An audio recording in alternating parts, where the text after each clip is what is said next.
सबसे पहले तो मैं आप सबको, जिनमें हमारे प्यारे प्यारे बच्चे और स्कूल का स्टाफ है, स्वतंत्रता दिवस की हार्दिक बधाई पेश करता हूं। जो पेरेंट्स और जिम्मेदार साथी यहां पहुंचे हैं, उनके पहुंचने से जो आज स्कूल का माहौल जो है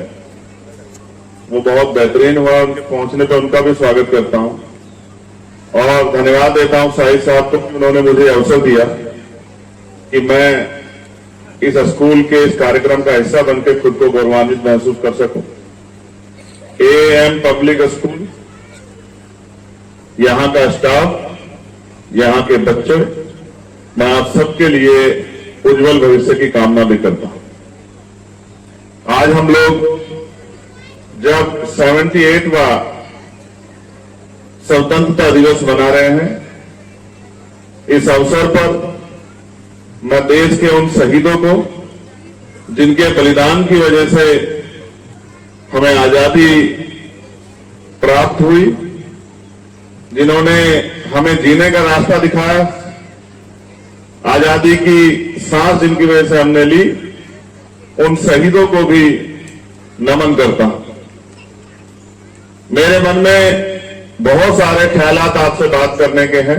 और किरतपुर के लोगों का मैं कर्जदार भी हूं। इस नगीना लोकसभा में और किरतपुर के साथियों ने मेरा पहले दिन से लेकर आखिरी समय तक बहुत साथ दिया, क्योंकि मैं कई कार्यक्रमों से तयशुदा हूं, मुझे कई कार्यक्रम में जाना है। मैं आपको ये विश्वास दिलाता हूं कि अगली बार जब मैं किसी कार्यक्रम में एआईएम पब्लिक स्कूल के आऊंगा तो बहुत लंबा समय आप लोगों के साथ बिताऊंगा और अपने प्यारे बच्चों से, बच्चियों से सबसे खूब बातें करूंगा, क्योंकि हम जो चेंज चाहते हैं वो चेंज तब तक नहीं आएगा जब तक ये जो आने वाली पीढ़ियां हैं, ये इनको इनकी जिम्मेदारी का एहसास हम लोग नहीं कराते। मैं मानता हूं जिन सपनों को देख के बलिदान दिया गया था कि एक ऐसा भारत बनेगा जहां जाति, धर्म, क्षेत्र, भाषा, जेंडर के आधार पर कोई भेदभाव नहीं होगा और संयुक्त रूप से भारत तरक्की करेगा, उस सपने में अभी कभी कई खामियां हैं और जब हम उसको धरातल पर महसूस करते हैं तो तकलीफें होती हैं कि कहीं वो कुर्बानियां व्यर्थ ना चली जाएं, जो कुर्बानियां देके इस देश को आजाद कराया गया है। मैं आपको विश्वास भी दिलाता हूं, नौजवान होने के नाते भी, और इस देश की सबसे बड़ी पंचायत जहां सब कानून बनते हैं देश के लिए, मैं आपको विश्वास दिलाता हूं कि मैं एक एक मिनट, एक एक सेकंड अपने कार्य के प्रति, इस देश के प्रति, इस देश के हक वंचित, कमजोर, मजलूम, गरीब, किसान, महिलाएं, नौजवान, बच्चे, सबके लिए समर्पित भावना से अपने कार्य का निर्वहन करूंगा और लगातार जो ताकत आपने मुझे दी है उसको और मजबूत करने का काम करूंगा। हाँ, सब कुछ अच्छा होने के बावजूद आते हुए मुझे इस सड़क में कुछ गड्ढे महसूस हुए हैं, उन गड्ढों का भी इंतजाम हम लोग जल्दी करेंगे, ऐसा भी मेरा विश्वास है। लेकिन जो गड्ढे देश में खोदने का प्रयास किया जा रहा है, उन गड्ढों को भी हम लोग खोदने नहीं देंगे। इस बात की गारंटी भी मैं आपके माध्यम से उनको भी देना चाहता हूं जो लोग गड्ढे खोदने का प्रयास कर रहे हैं, और आपकी ताकत के बल पर ये संदेश आपको भी देना चाहता हूं कि आप बेफिक्र होकर मजबूत भावना से अपने देश के साथ खड़े रहें और जिस समर्पण से आपने अभी तक देश की तरक्की में योगदान दिया, उसी तरह से इस योगदान को आगे बढ़ाता है। पुनः मैं आपका धन्यवाद करता हूं और बहुत जल्द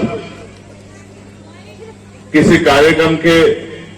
रूपरेखा बना के उसके अनुसार मैं यहां आऊंगा। यहां के टीचर से, यहां के बच्चों से, यहां के और अन्य स्टाफ से, सभी से मैं काफी देर बैठ के चर्चा करूंगा कि देश में क्या चल रहा है। मेरा बस चलेगा तो आने वाले समय में मैं कोशिश करूंगा जिस संविधान से देश चल रहा है वो संविधान सिलेबस में आ जाए और क्लास 1 से लेके वो संविधान जो है पढ़ाया जाए, क्योंकि जब तक हम लोग इस देश के में अपने अधिकार और अपने कर्तव्य नहीं जानेंगे तब तक उसका प्रयोग नहीं कर पाएंगे। तो पुनः आप सबका धन्यवाद और फिर आपसे मुलाकात होगी। और क्योंकि सिर्फ सांस लेना आजादी नहीं होता, तो आजादी के बहुत सारे पल आपको आने वाले कल में देखने को मिलेंगे जिसके लिए हम लोग संघर्ष करें। धन्यवाद। आप सबके लिए मंगल कामनाएं और हमारा देश ऐसे ही तरक्की करे और दुनिया में हमारे मुल्क का नाम जो है वो आगे बढ़ता रहे, ऐसी भी मैं मंगल कामना करता हूं। धन्यवाद आप सबका पुणे, और पुणे आपको स्वतंत्रता दिवस की हार्दिक बधाई और मंगल कामना।